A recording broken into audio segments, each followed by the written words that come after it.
pertanyaan saya, Apa tuh? kan biasanya ini sudah biasa menjadi isu yang cukup apa ya, menghangatkan lah ya gitu ya, Mhm. bahwa ya Ustadz sama teman-teman selalu berkata bahwa B2 itu haram, betul? Ya, terus? Oke, jadi babi itu katanya haram. Pertanyaan saya, ketika Bang Yusuf diperhadapkan dengan tidak ada makanan sama sekali, terus yang ada babi saja, kira-kira Bang Hmm. Yusuf makan nggak? Saya makan itu babi. Jelas? Saya makan itu babi. Lalu apakah babinya jadi halal? Enggak. Babinya tetap haram. Saya tahu itu babi haram, cuma nggak Ya, ada makanan kalau lagi, kan gitu.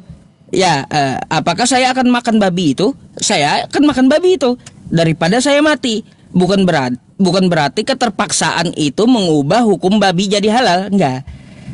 Saya tahu saya berdosa makan babi itu, tapi Allah akan memaafkannya, Pak.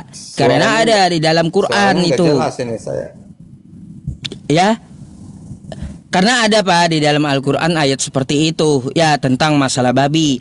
Quran surah Al-Baqarah ayat 173.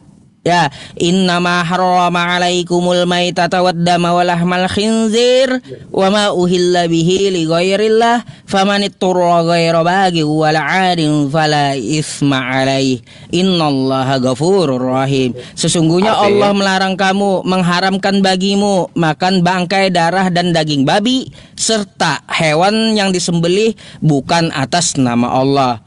Ya, famanit turra ghaira bagi wala adin, apabila kamu terpaksa ya untuk memakannya, bukan berarti kamu menginginkannya, ya, maka innallaha ghafurur rahim. Allah akan memaafkannya, Allah akan mengampuninya. Karena kita terpaksa, bukan menginginkannya. Nah, artinya di situ apa? Babinya tidak menjadi halal, babinya tetap haram. Yang saya makan dosa gitu. Tapi dosa itu diampuni oleh Allah Subhanahu wa taala karena terpaksa gitu. oke, jadi berarti karena keadaan terpaksa, Ah, padahal itu kan sudah dilarang sama Allah, nggak boleh dimakan karena itu haram. ah, Tetapi karena terpaksa harus dimakan. ah. Berarti Lalu di sini Allah punya standar ganda nih bro. bukan Oke, yang mengatakan babi haram itu siapa? Allah. Allah. Ah, Tapi Allah masih mengizinkan untuk makan kalau dalam situasi tertentu gitu. terus bukan berarti kan Allah melarang. Berarti standar Bukan yang berarti gini, bentar. Bukan berarti kan karena terpaksa itu Allah menjadikan babi itu halal. Enggak. Kalau dia ya jadikan berarti babi itu tetap halal, haram, tapi artinya Allah pelin-pelan dia. mengizinkan untuk tetap dimakan. Iya, Allah Artinya mengizinkan makan yang ketika haram gitu. Allah mengizinkan. Makan yang haram itu karena terpaksa. Ya berarti sebenarnya kan tidak haram dong. Kenapa dikasih Haram. status haram? Karena kalau namanya haram berarti nggak boleh disentuh sama sekali, nggak boleh dimakan. Gini, Pak. Jangankan Ya, dimakan, disentuh pun nggak boleh. gini ya. Allah mengharamkan babi. Ya, tapi karena terpaksa kata Allah, Allah memaafkannya jika kau makan. Bukan berarti Allah mengharamkan babi lalu mengubah hukumnya jadi halal. Enggak, tetap haram itu babi. Ya artinya sebenarnya ketika itu sudah menjadi satu ketentuan Hmm. yang absolut, berarti Allah tidak boleh berubah dong. Artinya Ah, Allah yang namanya Maha Kuasa, ada nggak dia Allah di situ mengubah sanggup jadi halal untuk dia? sebentar, dia sanggup untuk menyediakan makanan bagi umatnya yang lagi kelaparan. Hmm. Sekarang kan diperhadapkan dengan situasi metong kalau nggak makan. Hmm. pasti metong kalau nggak makan, ya kan? Ya, terus? Jadi seharusnya Allah dia tetap pada pendiriannya bahwa itu tidak boleh dimakan, tidak boleh diizinkan untuk dimakan dalam Terus? kondisi apapun itu. Karena namanya Allah itu dia kan maha tahu, maha kuasa, sehingga dia juga sanggup untuk menyediakan makanan. Contoh, ketika bangsa Israel keluar dari Mesir dan ketika mereka tidak ada makanan, Tuhan sanggup menghidupi mereka dengan menurunkan makanan dari surga. Yang namanya mana? Roti. Tuhan siapkan makanan bagi mereka. Oke. Ketika bangsa Israel ketika mereka sudah bosan memakan roti ini, mana ini, mereka meminta supaya makan daging. Tuhan menyiapkan itu beda konteks. Itu perempuan. Enggak bisa. Salah Anda. Salah. Enggak bisa. Mana dan salwa itu diminta. Bentar. Mana dan salwa itu diminta dari apa? Dari Nabi Musa, kan diturunkan dari Nabi. Kalau masalah urusan babi, ya itu bukan Nabi. Itu satu. Jangan samakan manusia biasa dengan Nabi. Itu satu dulu. Lain hal kalau Nabi, ya itu Nabi Musa, mana dan salwa bangsa Israel diturunkan makanan gitu. Karena nggak ada makanan. Itu satu. Itu karena Nabi Musa. Beda dengan babi. Babi ini nggak ada urusan dengan Nabi, nggak ada. Bedakan dulu gitu ya. Yang kedua, di situ ya kalau Allah melarang kita karena keadaan, ya karena keadaan Allah melarang kita memakan babi, berarti Allah itu maha kejam, tidak sesuai dengan sifatnya. Itu satu dulu. Jadi Allah itu bukan maha kejam, Allah itu maha pengasih lagi maha penyayang. Jadi kalau tidak ada makanan, ya kita tidak diizinkan makan babi itu, maka bertentangan dengan sifatnya maha pengasih, maha penyayang. Dia maha kejam, membiarkan orang mati dengan memaksakan hukumnya karena keadaan. Bertentangan dengan sifatnya. Terus saya kasih contoh. Saya di padang pasir, ya. Saya di padang pasir sudah 3 hari kagak makan. Lalu air kagak ada, tumbuhan kagak ada. Yang saya lihat cuma babi. Karena saya kelaparan di tengah pasir itu, kalau saya kagak makan babi itu, maka saya mati. Tapi kalau saya makan babi itu, saya tahu babi itu haram. Pilihannya bagaimana? Allah tidak akan membiarkan kita mati. Lebih baik Allah mengampuni dengan kasih sayangnya kita memakan babi itu. Salah kalau Anda mengatakan bahwa Allah tetap dalam hukumnya haram. Artinya dia maha kejam. Bertentangan dengan sifatnya. Berarti ya. Berarti itu memang sifatnya Tuhannya Islam seperti itu ya, bahwa ya bisa kompromi dengan sesuai dengan kondisi. Itu Tuhannya Abang, Bang Yusuf gitu. Iya kan? Gini. Bagi kita manusia, sebentar. Bagi kita umat manusia yang mempercayai namanya Tuhan, kita tahu bahwa Tuhan itu maha kuasa. Kita tahu bahwa Tuhan itu sanggup menolong kita. Kita tahu bahwa dia bisa melakukan sesuatu yang di luar daripada pemikiran kita. Contoh, ketika Yesus memberi makan 5.000 orang, itu hanya dengan 2 roti dan 5 ikan. Bayangkan saja, 5.000 orang makan 2 roti dan 5 ekor ikan, tapi masih ada lagi sisa 12 bakul. Itu dahsyatnya yang namanya Tuhan melakukan sesuatu di luar daripada pemikiran ekspektasi kita manusia. Nah, coba Abang buktikan di mana kemahakuasaan Tuhannya Abang yang mampu menolong ketika di dalam kondisi-kondisi sulit seperti itu. Bang, itu kagak usah Tuhan, Bang. Nabi Muhammad aja dengan 10 piring dia bisa memakani puluhan ribu pasukan perang. Kalau Yesus cuma 5.000, ya kalau Yesus dengan turun roti dari langit kan gitu ya, cuma 5.000. Nabi Muhammad dengan 10 piring nasi, ya 10 piring dia bisa mengasih makan 10.000 lebih ya pasukan perangnya. Oke, ayatnya di Quran di mana? Aduh, di Quran. Nah, itulah salahnya Anda ya. Kalaunya Nabi Muhammad pasti di Quran, itu salahnya. Kalau Anda mencari Nabi Muhammad itu, ya dalam agama Islam Anda cari di dua hal. Satu di hadis, dua di sirah nabawiyah. Kalau di Al-Quran, Al-Quran itu hukum dari Allah. Sebentar dulu, sebelum ke Nabi Muhammad itu, ya, sebelum ke Nabi Muhammad itu, kita ke babi tadi. Jangan tanggung kita, ya penjelasannya. Kalau saya babi itu ya saya makan karena ikroh, karena terpaksa. Saya tuh berdosa makan babi. Saya pun tahu itu haram. Tapi Allah memaafkan dosa saya. Karena terpaksa saya makan babi yang haram. Tidak ada makanan lagi daripada saya mati. Makanya kan di situ Allah Maha Pengampun, lagi Maha Penyayang terhadap makhluknya. Gitu, dia ampuni itu dosa. Tapi bukan berarti Allah menjadikan babi itu jadi halal karena keadaan. Bukan. Babinya tetap haram, nggak ada kompromi Allah, nggak pernah dia merubah hukum. Bukan standar ganda gitu. Jadi ini sebenarnya ngelek nih. Jadi saya juga nggak dengar penjelasannya abang. Saya nggak tahu arah pembicaraan kita ini sudah sampai di mana. Saya nggak nangkap apa-apa. Tiba-tiba nggak tahu. Boleh saya ulang? Apakah sudah jelas?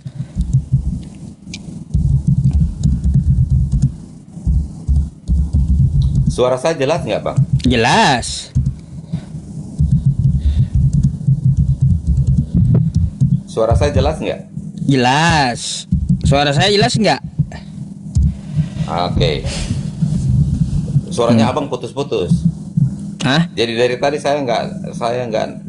Teman-teman, suara saya jelas nggak teman-teman? Tetapi ntar saya lihat dulu sama teman-teman. Jelas. Tadi ngelek. Baik. Jadi gini ya, untuk masalah babi tadi ya Pak ya, haram tetap haram. Tidak ada dirubah Allah jadi halal. Dia enggak standar ganda. Tapi ya saya memakan haram itu karena keadaan. Berarti yang disebut haram itu sebenarnya boleh dimakan gitu ya? Mutlak haram. Loh, kayak gini aja Pak, semua yang haram itu bisa kita lakukan, bisa kita makan, bukan cuma babi. Loh, apa yang diharamkan? Ya, kagak Pak, kagak usah babi Pak. Kotoran manusia kita makan pun bisa gitu. Oh. Tapi haram kan kalau kita makan itu kotoran manusia. Bisa kita makan haram. Semua yang haram bisa dimakan. Tapi karena tidak ada yang makanan lain selain babi, maka kita berdosa memakannya, tapi Allah mengampuni dosanya. Berarti Allah kompromi dong ya? Gak ada komprominya. Kita sendiri yang salah memakan yang haram. Apa tuh? Lah, bagaimana Allah sudah berkata bahwa itu haram, tidak boleh dimakan, tetapi dalam keadaan tertentu diperbolehkan makan. Berarti standar ganda Allahnya. Pak, enggak. Allah mengatakan ya yang najis itu haram untuk dimakan. Oke? Yang najis itu haram untuk dimakan. Lalu manusianya memakan, boleh atau kagak? Boleh. Siapa yang berdosa? Manusianya yang memakan. Kan gitu. Hukum haramnya nggak ada kompromi. Haram tetap haram, dosa tetap dosa. Manusianya yang berdosa. Tapi, maksud saya, Allah sendiri sudah mengatakan bahwa itu haram, itu mutlak, tidak boleh dimakan. Iya, mutlak. Tetapi dalam keadaan tertentu itu boleh dimakan.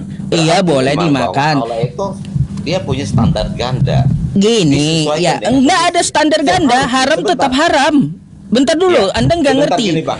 Bentar. Gini. Dia menyatakan haram, haram tetap haram. Nggak ada standar ganda, mutlak itu haram. Nggak ada perubahan hukum. Nggak boleh dimakan. Nggak boleh. Oke? Nah, lalu manusianya yang melakukan yang haram. Yang berdosa siapa? Yang berdosa manusianya kan? Oke? Lah, berarti Tuhan mengizinkan manusianya berbuat dosa dong. Lah, kita memakan yang dosa itu bukannya kehendak Tuhan, tapi kehendak nafsu kita. Gimana sih? ada periwil di dalam diri manusia. Gimana? Biarkan saja metong. Ada Pak Karena ya. begini, seperti tadi anak-anak contoh yang saya kasih tahu tadi ya buat Bang Yusuf ya.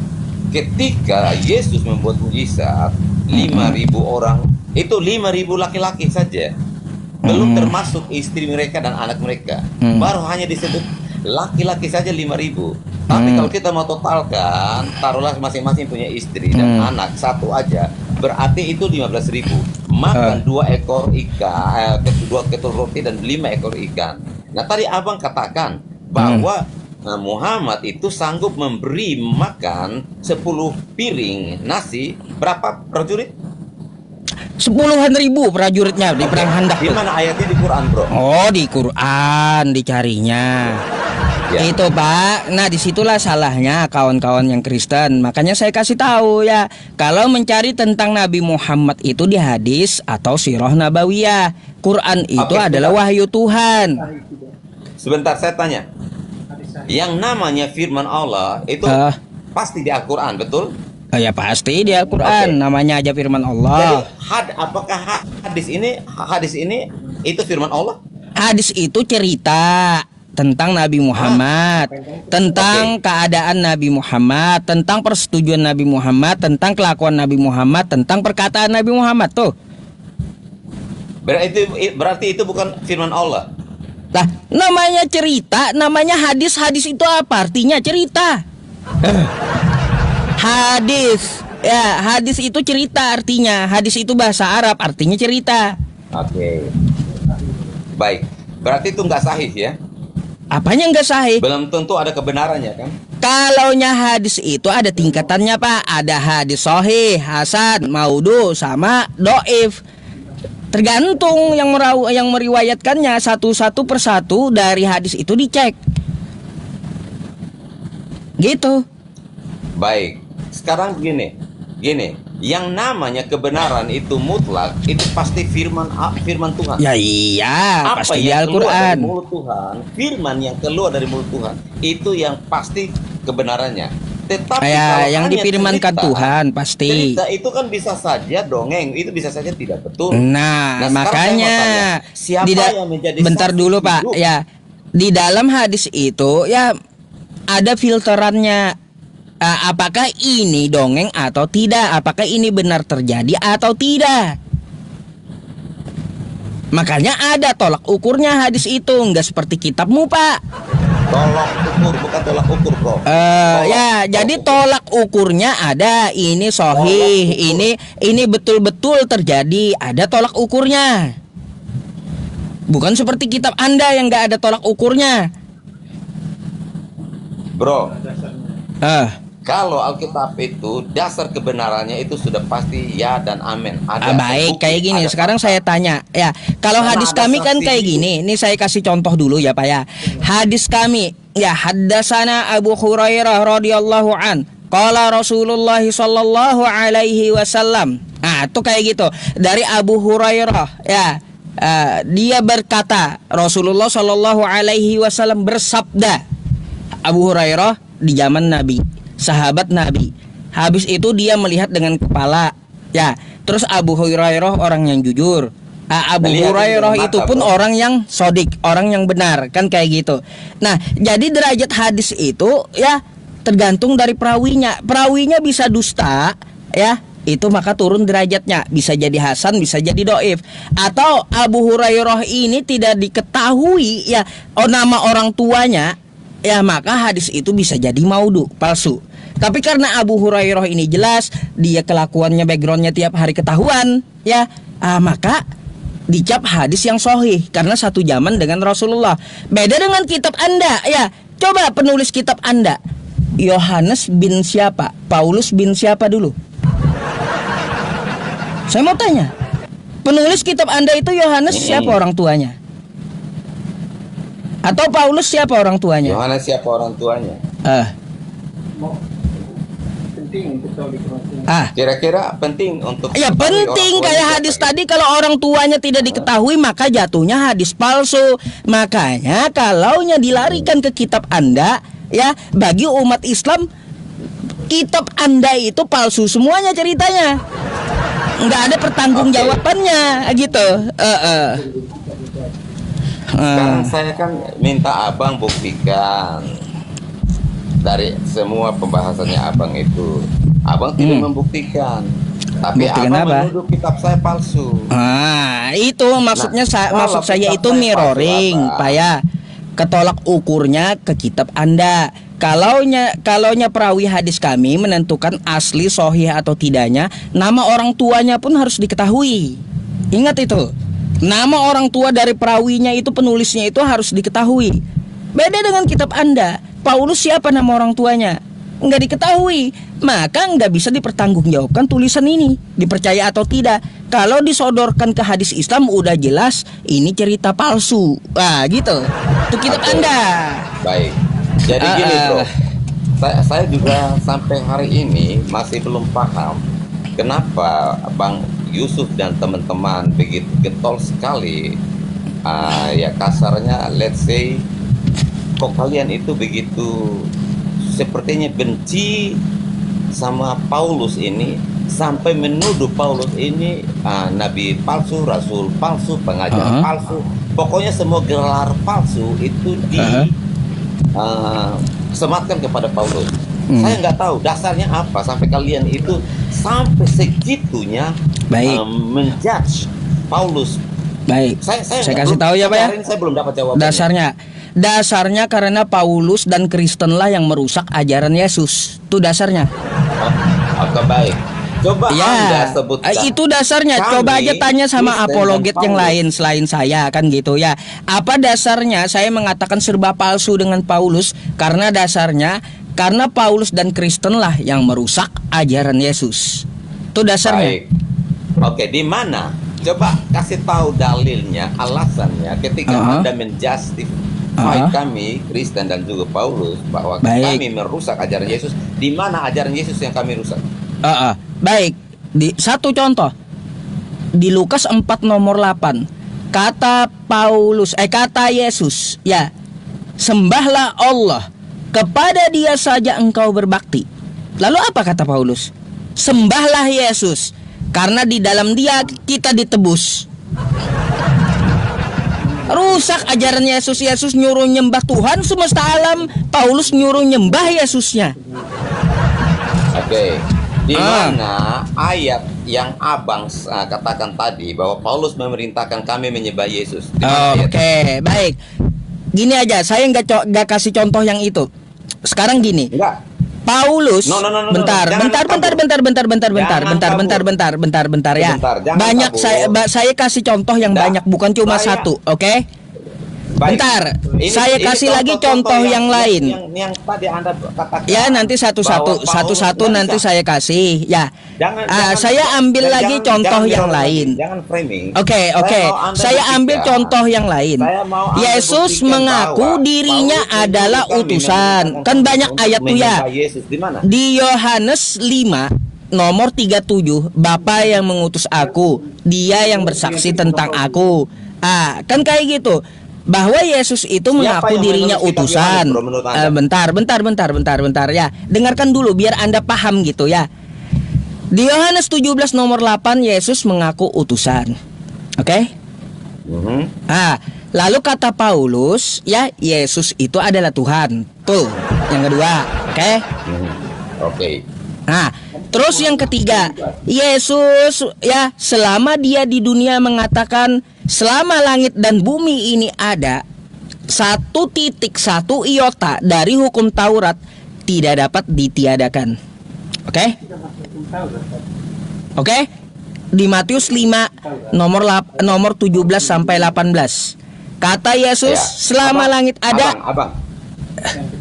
Abang jangan mengalihkan diskusi kita. Banyak saya contohin yang banyak ya. Saya mencontohkan bukan cuma satu ya, tapi banyak ajaran Yesus yang dihancur oleh Paulus gitu. Kita jangan mencela-mencela, bro. Nggak mencela-mencela, banyak saya kasih contoh. Anda aja yang mencela-mencela gitu, nggak mau denger. Yang pertama, Anda harus buktikan bahwa tadi kan Anda menuduh Paulus dan kami Kristen merusak ajaran Yesus. Dan Anda tadi sudah framing bahwa bukan framing, bukan framing, bukan framing. Menyembah Yesus. Padahal kamu tadi katakan bahwa Allah, Yesus mengajarkan menyembah Allah. Sementara sekarang kamu katakan bahwa Paulus perintahkan kepada kami Kristen menyembah Yesus. Di mana ayatnya? Kamu buktikan. Oh, di mana ayatnya? Oke, itu ya. Nih ya, nih.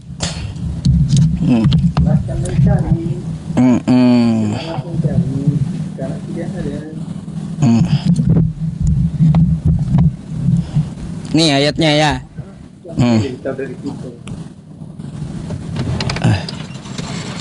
Nih, ya. Anda buka. Kenapa ini kebuka ya? Nih. KPR 22 12 sampai 14.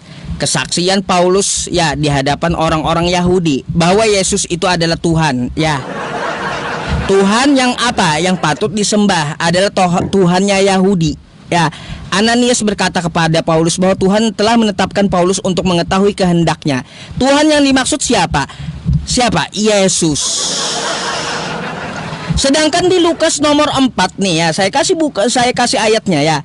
Nih. Di Lukas 4 nomor 8, makanya dengarkan gitu. Ya, biar Anda paham. Bukan framing. 1 Korintus berapa? Bentar. Saya bukakan lagi Lukasnya nih. Nanti dikira framing doang. Ini fakta.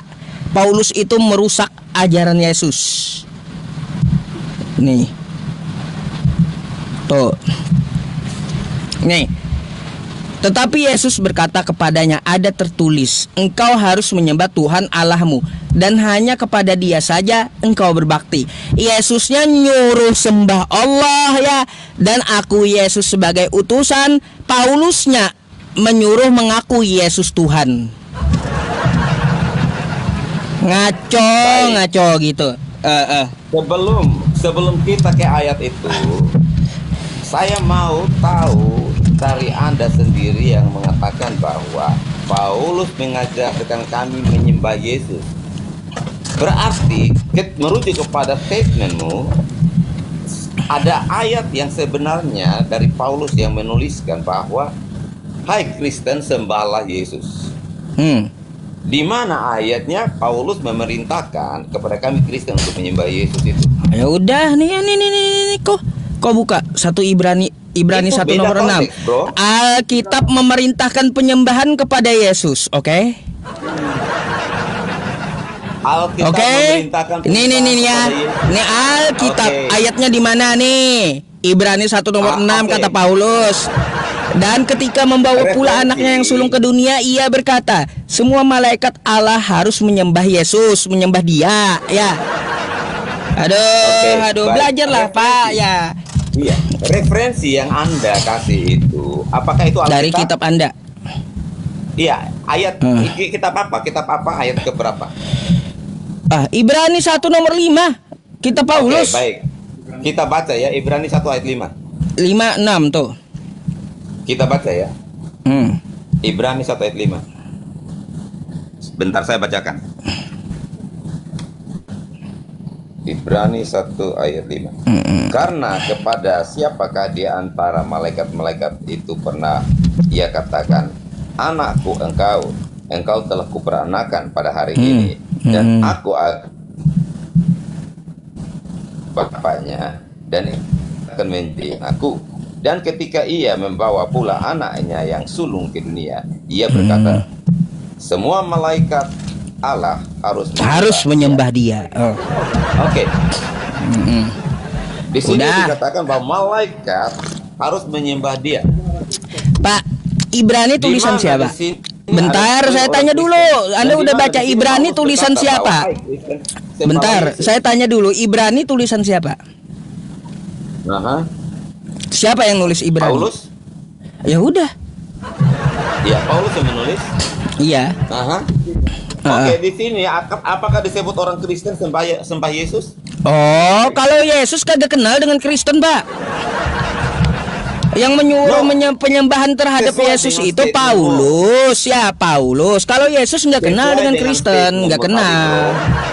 Yang saya bicarakan dengan ini ya statement, tentang masalah bro. ajaran Paulus dengan ajaran Yesus. Oke? Sebentar. Tadi kan Anda bilang bahwa Paulus memerintahkan Kristen menyembah Yesus. Di Paulus mana di memerintahkan sini menyembah Yesus. Di mana saya bilang Kristennya? Yang saya bilang ya Paulus menyuruh menyembah Yesus ya. Yang merusak ajaran Yesus adalah Paulus dan Kristen. Oke? Nah, makanya didengerin di gitu. sini oke. Oke, di sini ditulis malaikat menyembah dia. Yang menulis Ibrani siapa? Malaikat menyembah dia.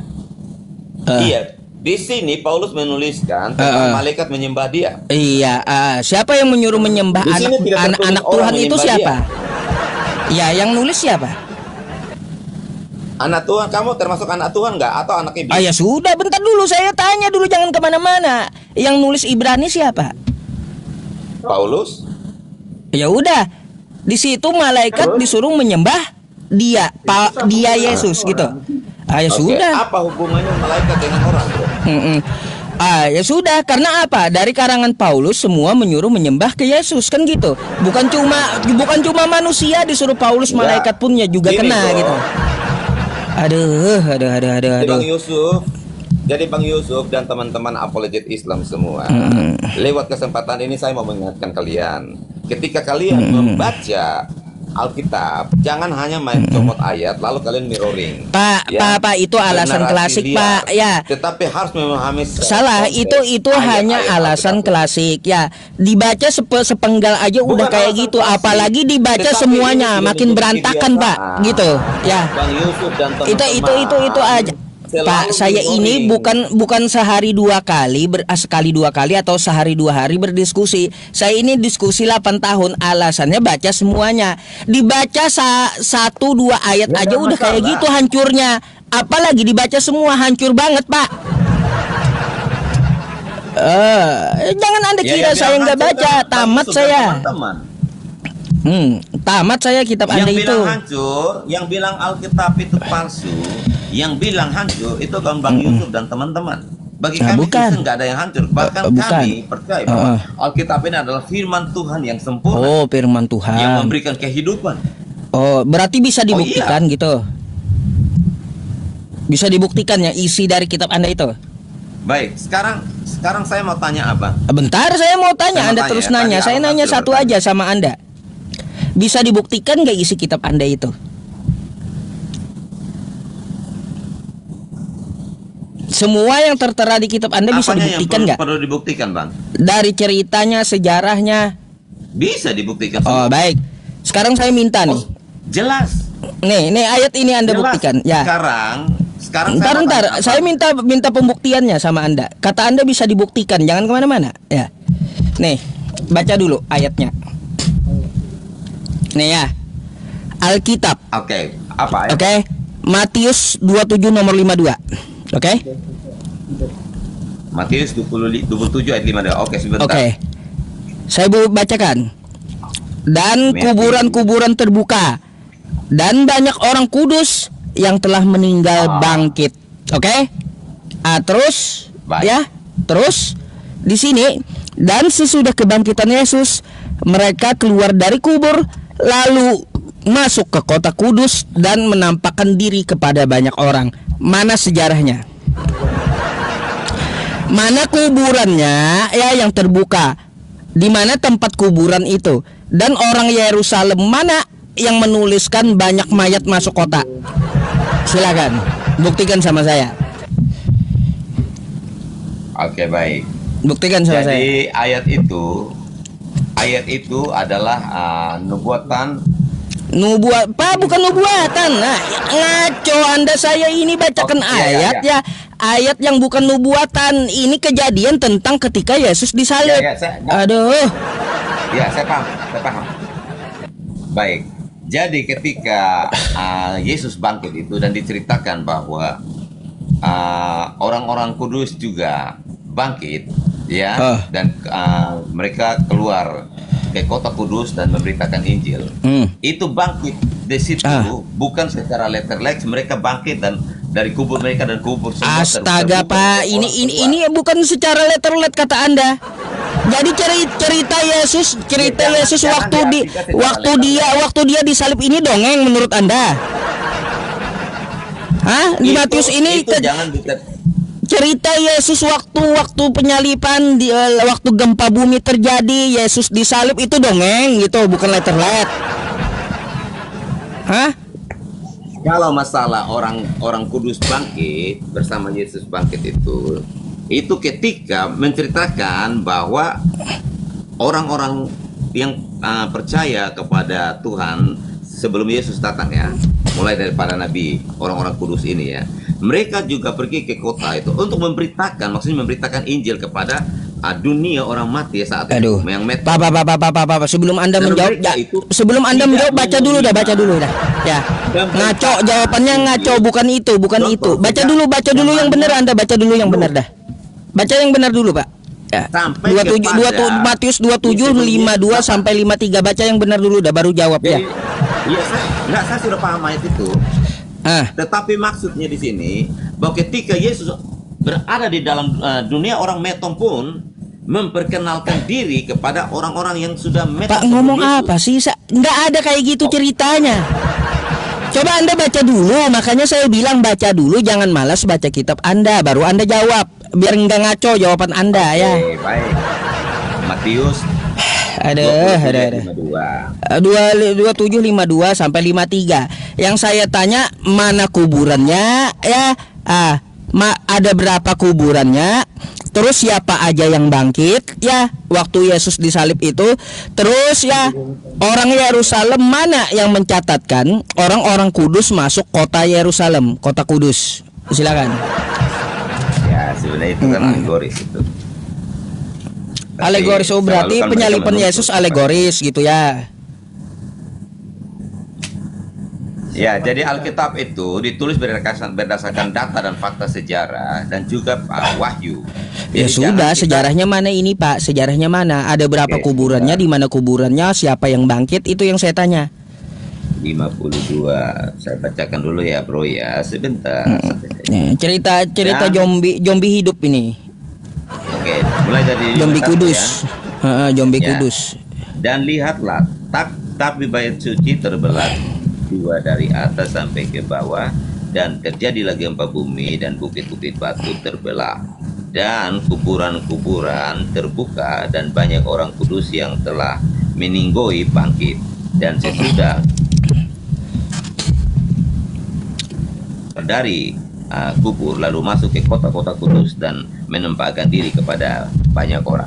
Baik, jadi kalau berbicara tentang ayat ini bahwa ada kuburan-kuburan yang terbuka itu sehingga orang-orang yang meninggoit bangkit dan memberitakan Injil, ini berbicara tentang ketika mereka itu di dalam alam kubur ini bersama Yesus memberitakan Injil kepada orang-orang yang belum percaya kepada Yesus.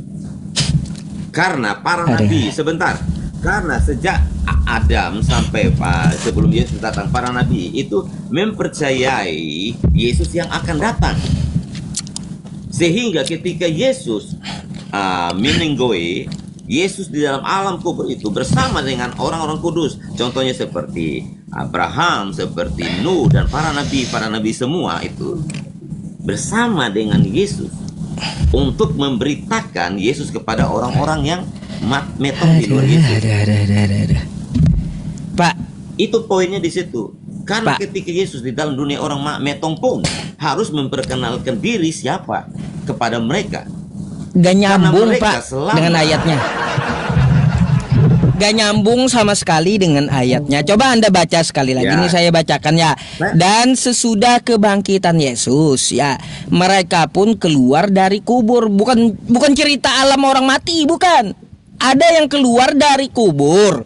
Lalu ya mereka masuk ke kota kudus, ke kota Yerusalem, kota kudus itu ya, dan menampakkan diri kepada banyak orang. Kayak gitu. Jadi di situ ada cerita kuburan terbuka. dari kuburan orang-orang kudus yang telah meninggal, tapi dia bangkit. Lebih hebat daripada Yesus tuh ya. Mereka bangkit sendiri tuh ya. Habis itu ya mayat yang bangkit tadi, dia itu keluar dari kubur. Habis itu masuk ke kota Yerusalem dan menampakkan diri kepada banyak orang. Gak ada di situ alam orang mati menginjili, gak ada. Yang saya tanya ya, mana kuburannya? Ada berapa yang bangkit? Terus siapa saja yang bangkit? Buktikan dengan sejarah. Di mana lokasi kuburannya? Ya, Abang. Jadi apa yang saya jelaskan itu, Abang nggak mau percaya, it's okay. Itu keputusannya Abang. Ya. Saya juga nggak bisa memaksa Abang dan teman-teman Islam untuk mempercaya itu. Tetapi Gimana, bagi kami Kristen bahwa gimana mau percaya Pak? Bukti sejarahnya nggak bisa dibuktikan dengan sejarah. Aduh, nggak bisa dibuktikan dengan sejarah kitab Anda. Gimana kami mau percaya gitu lah.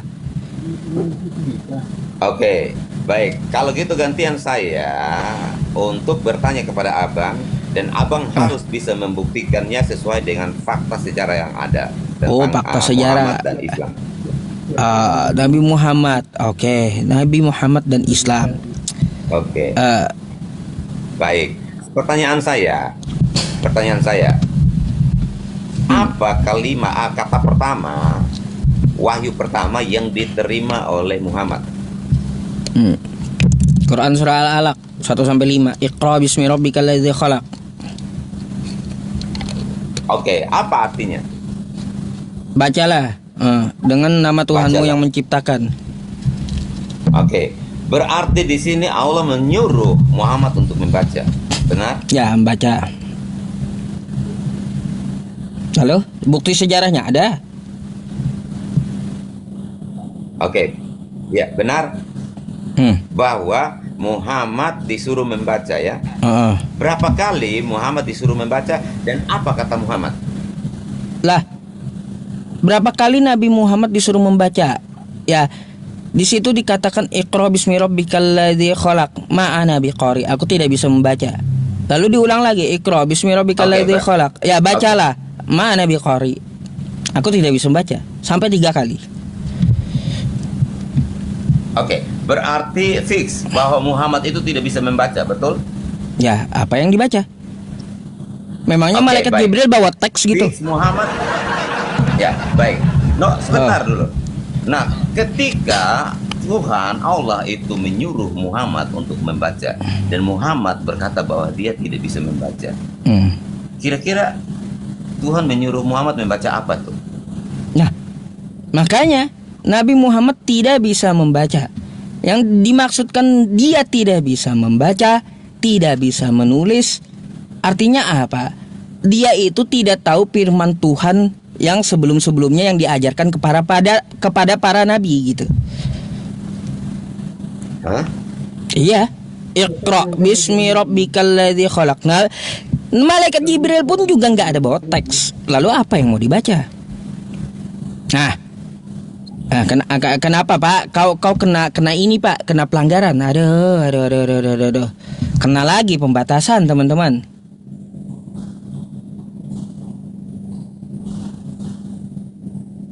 Perilaku dan ujaran kebencian dikeluarkan pada 20 Oktober pukul 21. Pembatasan nih teman-teman. Bentar ya Pak ya, Pak Kingdom ya. Anda kenapa? Ini kena pelanggaran Anda. Pembatasan berakhir. Oke, ya udah. Kalau pembatasannya berakhir ya, mau nggak naik dari 16.000? Pembatasannya berakhir sih. Bentar ya teman-teman ya. Nggak bisa Pak Kingdom naik lagi tuh. Kena pelanggaran. Meninggal. Pak, nanti Anda bisa naik kembali besok ya. Selesaikan dulu pelanggarannya gitu ya Pak ya. Pelanggarannya tolong diselesaikan dulu. Itu kena pelanggaran Anda tuh. Nanti kita sambung diskusi kita ya.